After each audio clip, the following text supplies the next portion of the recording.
Why this volcano in Iceland became topless?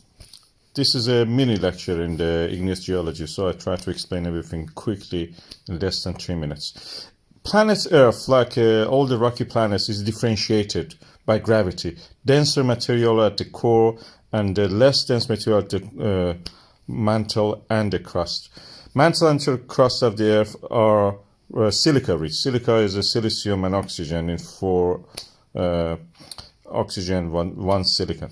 They're arranged in a kind of like a prismatic arrangement, like a pyramid. We should call it pyramidal arrangement. A single silica is very low viscous material, so it can flow easily. When they join together, they form a polymer, like glue. They become like glue, a single chain and double chain, and they are difficult to move. So when we have a low silica and low water content, something like a shield volcano forms.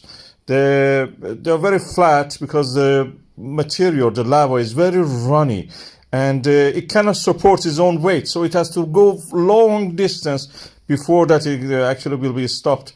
And you don't see much like high elevations unless it is really vastly wide, several hundred kilometers. And when the high water and low silica happens, like the case in this volcano in Iceland, we have eruptions. We don't have this kind of very fluid material. It can support some kind of form, but this form is not very stable. It will collapse eventually. When there is a very high viscous material and this high silica and high water, we have practical explosion. And this material is very sticky, can hold on itself for huge elevations. In this case, in the Mount Davonvand in Iran, you can see that it has risen up to 6 kilometers. It is the height that this silica glue can hold the material together. So the magma has fused together, forming a very solid material. The case was such a thing in the Iceland when it started. The composition changed over time. It was a small spatter cone, so you could have some explosions.